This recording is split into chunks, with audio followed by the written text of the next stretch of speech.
এবারে অবশেষে নদিয়ার ভারত ও বাংলাদেশ সীমান্তবর্তী কৃষ্ণগঞ্জ থানার অন্তর্গত মাছদিয়ার লিচু চলল ইসরায়েলের বাজারে। এবার অবশেষে ইসরায়েলে বাজার কাঁপাবে নদিয়ার ভারত ও বাংলাদেশ সীমান্তবর্তী কৃষ্ণগঞ্জ থানার অন্তর্গত মাছদিয়ার লিচু। খুশি মাছদিয়ার লিচু ব্যবসায়ীরা। এই ভরা জ্যৈষ্ঠ মাস মানে আমজাম, কাঁঠাল এবং লিচুর মরশুম। নদিয়ার কৃষি প্রধান অঞ্চলগুলির ফল ব্যবসায়ীরা বছরের অনেকটা সময় নির্ভর করে থাকে এই গ্রীষ্মকালীন লাভজনক ফল চাষের ওপরে। এবারে ভারত ও বাংলাদেশের কাঁটাতারের সীমানা পেরিয়ে সুদূর ইসরায়েলের উদ্দেশ্যে রওনা দিল নদিয়ার কৃষ্ণগঞ্জ থানার অন্তর্গত মাছদিয়ার লিচু। একদিকে যেমন ভারত বাংলাদেশ সীমান্তবর্তী কৃষ্ণগঞ্জ থানার অন্তর্গত মাছদিয়ার আম যেমন বিখ্যাত, তেমনি আরেকদিকে লিচু কিন্তু বিখ্যাত। এবার রাজ্যের সমস্ত জায়গার লিচুকে টপকে সেরার সেরা শিরোপা নিতে চলেছে নদিয়ার কৃষ্ণগঞ্জ থানার অন্তর্গত মাছদিয়ার লিচু। যেমন মিষ্টি তেমনি রং, আবার দেখতেও বেশ বড় লিচুগুলি। পাশাপাশি সাধারণত এই লিচুতে কীটনাশক ব্যবহার করা হয় না। ইসরায়েলের একটি সংস্থার প্রতিনিধিরা এসে ল্যাবে পরীক্ষা করে নদিয়ার কৃষ্ণগঞ্জ থানার অন্তর্গত মাছদিয়ার লিচুকে বেছে নেয়।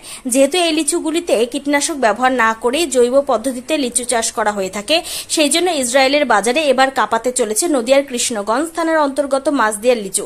এমনটাই জানাচ্ছে মাছদিয়ার লিচু চাষিরা এবং সাথে অত্যন্ত খুশি মাছদিয়ার লিচু ব্যবসায়ীরা। স্থানীয় বাসিন্দাদের দাবি, এর ফলে মাছদিয়ার লিচু ব্যবসায়ীরা যেমন লাভের মুখ দেখবে, তেমনি পরবর্তীতে আরও বেশি সংখ্যক লিচু চাষিরা অতিরিক্ত লাভের আশায় লিচু চাষে আগ্রহী হবে। কৃষ্ণগঞ্জ থানার অন্তর্গত মাছদিয়ার লিচু কৃষক বিদ্যুৎ বিশ্বাস কেন লিচু চাষ করে আজ সকলের আলোচনার বিষয়বস্তু। হাটে বাজারে এবং চায়ের দোকানে একটাই আলোচনা, জৈব পদ্ধতিতে লিচু চাষ করে আসছে কৃষ্ণগঞ্জ থানার অন্তর্গত মাছদিয়ার লিচু চাষী বিদ্যুৎ বিশ্বাস। আর আজ নদিয়ার কৃষ্ণগঞ্জ থানার অন্তর্গত মাছদিয়ার লিচু কৃষক বিদ্যুৎ বিশ্বাস তার হাতে তৈরি লিচু এবার পৌঁছে দেবে ইসরায়েলের বাজারে। খুশি লিচু কৃষক বিদ্যুৎ বিশ্বাস ও তার গোটা পরিবার সহ তার সহকর্মীরা। আর এই বিষয়ে নদিয়ার কৃষ্ণগঞ্জ থানার অন্তর্গত মাছদিয়ার লিচু কৃষক বিদ্যুৎ বিশ্বাস সহ তার বিভিন্ন সহকর্মীরা তারা কি জানালেন আমাদের ক্যামেরার মুখোমুখি হয়ে জেনে নেব তাদের মুখ থেকে।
বলছি আপনারা এই লিচুটা কিভাবে করলেন? আমাদের লিচুটা প্রথমে ওষুধ দিতে হয়। এইটা হচ্ছে লিচু, বোম্বাই লিচু। বোম্বাই লিচু এটাকে বলে গ্রেট বোম্বাই। বোম্বাইয়ের মধ্যে দুই রকম জাত আছে, একটা হচ্ছে বোম্বাই লিচু আর একটা গ্রেট বোম্বাই। এগুলো হচ্ছে গ্রেট বোম্বাই জাত। আমরা প্রথমে ওষুধ দিয়েছি, তারপরে হচ্ছে আপনার যখন মুকুল বার হয় তখন একবার, যখন গুটি ধরে তখন একবার। আর এটা হচ্ছে সম্পূর্ণ বায়ো পদ্ধতিতে, বায়ো পেস্টিসাইড, বায়ো ফাঙ্গিসাইড ব্যবহার করা। এই যার জন্যে আমাদের এই লিচুটা কালার এইরকম আর সাইজও এইরকম। এর কোনো নিখুঁত লিচু, এর কোনো খুঁত নাই।